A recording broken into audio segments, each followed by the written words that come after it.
Hey everybody, welcome back to So Arizona. I haven't made a full-length video for like a week or two, I think. I've shared some shorts, but I haven't been out to really do a full-length video for a while.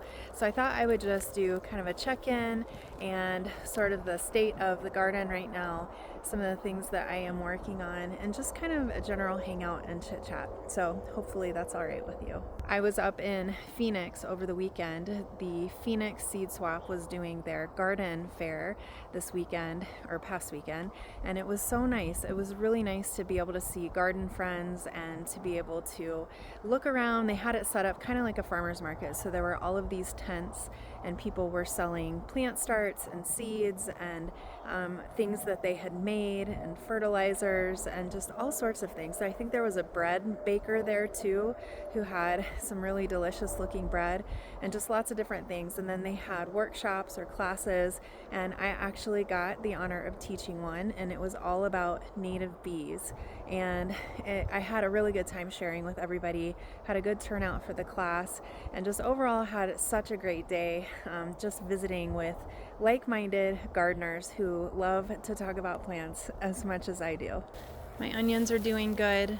No signs of bolting so far, which is really good because we have had some pretty crazy temperature swings, and that will usually trigger them to go to flower. So hopefully they don't do that.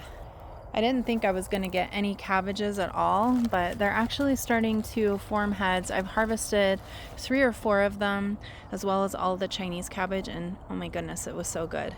And the garlic bed is really coming along. I've been harvesting so much calendula, it's just crazy. So I'm feeling really happy about that. You know, I know that I get on camera and I talk about my garden a lot, and it's easy because it is something that I'm really passionate about. And when you're passionate about something, it's much easier to get out of your comfort zone and to share. And so that part is really nice, to be able to talk to other people, you all on the other side of the screen, about something that I love so much and something that I want to try to encourage other people to do, just because I have gotten so much benefit from it, and the creatures that live in my garden have gotten so much benefit from it. And so I just so want everybody else to garden, just to know the joy of it.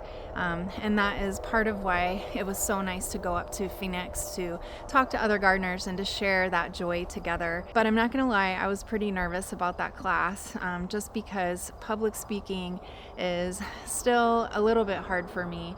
And I was talking to my daughter when I got back, and she asked me how it went, and I said it went well, and she said, well, weren't you afraid? And I said, yeah, I totally was afraid. But if we don't require ourselves to do things that we're afraid of, then we won't grow. And I think that that is really true. You know, we have to kind of give ourselves some hardships, you know, and expect more out of ourselves if we expect to ever improve or grow or move beyond some of the things that hold us back. And for me, being shy is definitely one of those things. And I think, you know, that is kind of a lesson that I've learned in my garden over and over again, that, you know, plants that have a little bit of a challenge actually end up being stronger because they have to use all of their resources to be able to survive. You know, pests and poor soil and things like that can be detrimental to plants for sure, and it can even cause them to die or not to produce very well, but it can also really make them stronger. So a little bit of hardship is good, but not 100% hardship all the time. We've got so much cilantro and lettuce and green onions and cabbage and things like that that are in the garden ready to be harvested. So I think I'm going to be making some burrito bowls for dinner tonight, just like a vegetarian version. Now, of course, I don't have tomatoes ripe yet, but I do have some dried jalapenos from last season. One thing that I tried and learned last year was dehydrating my jalapenos instead of freezing them. I used to freeze them all the time, but this time I tried to just throw them onto the dehydrator tray. I cut them in half and took the seeds out, put them on the dehydrator tray, and I dried them, and then I just put them through the blender just enough to make flakes, not a powder. And now I will just rehydrate them, and they taste just as good as fresh, and they have a better consistency to them than frozen ones. So I'm going to use those jalapenos that I have dried as well, and I think it's going to be really good. It's going to be rice, black beans. I'm going to make some pico de gallo with the tomatoes and the onion, and the jalapeno, and I'm gonna make some probably some guacamole or something like that, and some lettuce, of course. So it's just gonna be kind of a light, fresh dinner tonight, and I think it's gonna be really good. So the garden is still a bit of a wreck for spring.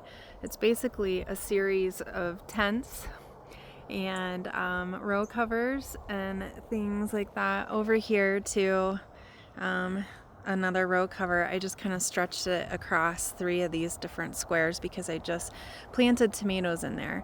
And I have actually been working on the shed. I'm making a video on that too, but I'm not finished yet. So I painted part of the shed. I've got the other side still to do. And then I've also got that wooden beam over the window right there that we had to replace on this very old and tired house of ours. But I made an effort to clean and organize the shed, and you can kind of see right here all of the stuff that I drug out of the shed and that I still need to put back in. So it's slowly but surely becoming less of a disaster. So over the next few days and the weekend, I'm going to try to get rid of all of that junk that we've had piled up there just while we're working on the shed. So that is what is going on with that. I'll have to show you more on that when I get that video done. But let's talk about these silly little tents right here. I think it is the most exciting time of year, at least in my opinion, when the garden for the winter is transitioning into spring. And so I've been removing a lot of things, harvesting a ton of cabbages, lots of herbs and leafy greens, and things like that I've had planted in the winter, trying to clear out some of the beds because it's time to plant tomatoes. And I may be jumping the gun a little bit with my tomatoes. It's still not out of danger of frost yet. In fact, I think tomorrow night and the night after that, it's supposed to be in the upper 30s. So I'm gonna have to figure something out because I planted tomato plants in these little tents, which is why they've got shade cloth on them. They're hardening off right now to get used to the sun. But I also decided that I was going to put tomato baskets on right away because I always wait too long, and then I've got these tomato plants that are so big I have to rustle them and try not to break them, and it's just such a pain to try to get the tomato baskets on once they get too big. So I was like, I'm going to plant the tomatoes and I'm going to put the tomato baskets on right away, which I did, but now I can't put my little walls of water on here. So those are like a little accordion type plastic ring that you can set down over your tomatoes, and then you fill little compartments with water, and it really insulates the tomatoes and allows you to plant the tomatoes usually a month or so early. And I normally put those on, but this time I thought, oh, it'll be okay. There's no more frost in the forecast the next couple of weeks. Well, of course there is. So now I'm gonna have to figure out what to do to keep these tomato seedlings warm over the next couple nights. So I'll figure it out and then I will share that with you. It will probably be something equally messy looking, but hopefully effective. But anyway, I want to tell you about the tomato plants because I'm pretty excited about these. So let's take a peek in here. When you put out your seedlings of any kind, not just tomatoes, you have to harden them off because the plant is just not tough enough to handle wind and drying temperatures and sun, most importantly. And I find that the easiest way to do that is to just do it right in place. So I will put up tomato cages or hoops or some kind of a support so that I can put this shade cloth up. So I'm going to unbutton one of these or lift it up for you so that you can see under here. Oh, look at these tomato babies. So cute. I'm not going to take it completely apart. I'm just trying to give you a sneak peek. But I've got a bunch of different varieties in here. Some are bigger and some are smaller. I purchased 2 that are in here, I think, and the others I grew. So the 2 that I purchased are a little bit bigger. And one thing I really like about putting the tomato cages on right away, besides not having to become a cage fighter and put them on later when the tomato's too big, is that you can just attach your shade cloth or your frost cloth right to it. And so it's kind of a handy little, support system there. I've got leeks kind of planted in between that are not done yet, so hopefully they will be good bed mates here. And I've also got some dill back here. My hope is that it will get big and then it will flower and it will feed the pollinators. So let's go look on the other side because I have some edible flowers. Those are some edible flower seeds that I sowed, so I'm pretty excited about those. The sun is just dipping down behind the horizon there, and it is only, let's see, 5:40, so it's still not quite long enough days yet, in my opinion. I love it when it stays light until 8 o'clock, 9 o'clock at night. That is so nice. But summertime is coming. I just have to be patient, more patient than I was with these tomatoes for sure. But I want to talk to you about some other things that are going on in the garden. So I've got a lot of peppers started inside. Those are not going to be ready to go out probably until the end of the month, the end of March, because peppers don't like to get chilly or cold at all, and they can actually get stunted pretty easily. So I always try my best to be patient with peppers and not put them out too soon. Now, I'm not good at that with tomatoes, but hopefully that'll work out okay. The fruit trees are starting to wake up. The pears and the plums and the nectarine and the apricot have not yet awakened, but the peach has already bloomed and has set fruit, and so has the apple tree. I have 3 apple trees, so those have all set fruit as well. And the figs are all leafing out now, so they are almost fully leafed out. I'm going to show you those. They look so cute because the leaves start just on the tips of the branches first, so they look like little poodles or something. But some of the other ones haven't awakened yet, but they will for sure. Let's just look at this. Look at all of these cute little leaves. They're all kind of on the ends of the branches, so eventually this will be completely fully leafed out and you'll barely be able to see any of the branches, so that's going to be really fun. The daffodils that I planted have already bloomed and they looked really pretty, but now they're pretty much dried up and done. So hopefully that will keep those gophers away. Oh, you know what? I see some daffodils on the other side. Let's go look at that.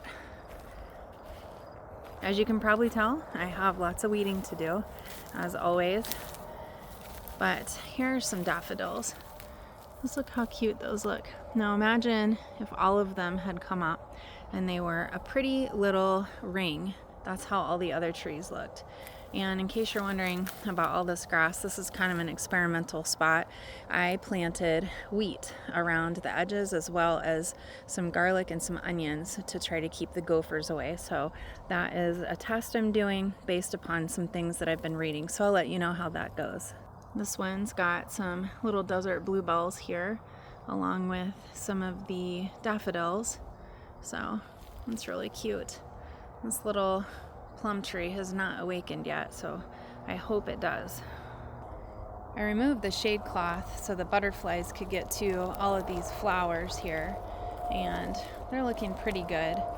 I noticed that this tomato that I never ended up pulling out is actually coming back at the bottom, so I'm going to check that out and see what it looks like. I may prune it and let it come back and see what happens. Maybe I've got myself a perennial tomato. Who says procrastination doesn't pay? My lettuces are still doing pretty well. The green lettuce has bolted, but I just really love this red romaine and the speckled lettuce. It's really pretty. I love that. I also uncovered the potatoes too. The parsnips are under there as well, but I just uncovered the potatoes for a bit. They're a little frost tender, so I'll be covering them before the cold nights come tomorrow. Look at all this nice cilantro. So this is what you want it to look like, but when it starts to bolt, it gets this feathery, very fine look to it. I've been pulling the flower stalks off, trying to prolong it a little bit because it is so yummy, but you can really see the difference here between the stuff that's bolting and the other. So I'm going to take this because I want to take these thick stems off, which are definitely trying to flower, and these are what I'll use tonight. Fresh herbs are one of the luxuries, I think. Basil in the summer and cilantro in the fall and winter are just amazing.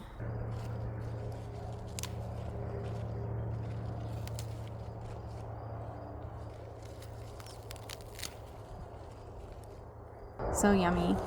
I was working on cleaning out the courtyard up front, and I have to admit, some of my flower pots that I have up there were in pretty bad shape. I neglected them. I let a few things dry out and die and freeze, so I had a lot of work to do up there. But while I was cleaning, I saw my very first carpenter bee of the season, and so that was really exciting. I haven't seen any bumblebees yet, but I saw carpenter bees, or at least one. And so when there's one, then you know that more are to follow for sure. So it's really fun to see them starting to wake up. I also saw my very first tarantula hawk just this evening, just a few minutes ago. And then the other day I was looking at the fleabane. I love letting the fleabane go. So if you have fleabane in your yard, that is a favorite of native bees, and it's in the aster family, and it really accommodates the really tiny pollinators. So very important this time of year that they have pollen and nectar sources as they emerge. So if you have fleabane, try to let it go and not be too much of a tidy gardener. While I was looking at my fleabane over there, I saw a hoverfly, and today there were dozens of them. So that is really exciting too. So those are really important beneficials for our gardens. So everything's starting to wake up this spring, and I am so excited and ready to get gardening. It's funny how you forget about how hard gardening is in the summertime in southern Arizona.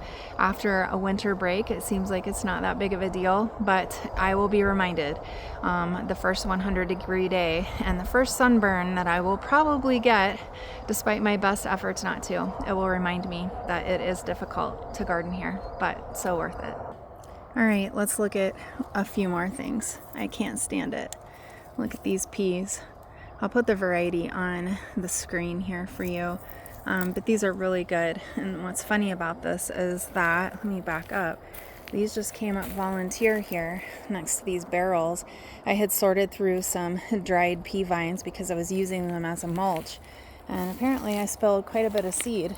And the blooms right now, they're a little bit shriveled, but they're super, super pretty. These aren't the best example, but trust me, they are really beautiful. And the peas are really yummy too.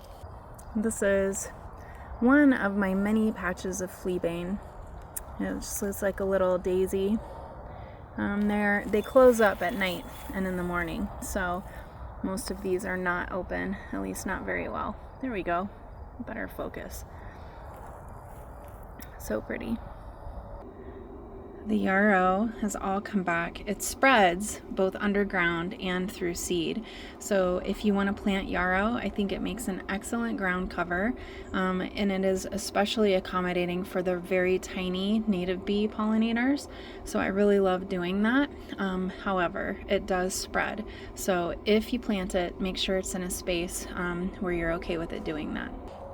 There's some fleabane that is just coming up. Last year I had it just everywhere, all over the place right here, and I could sit here and just watch bee after bee, and they were really cute.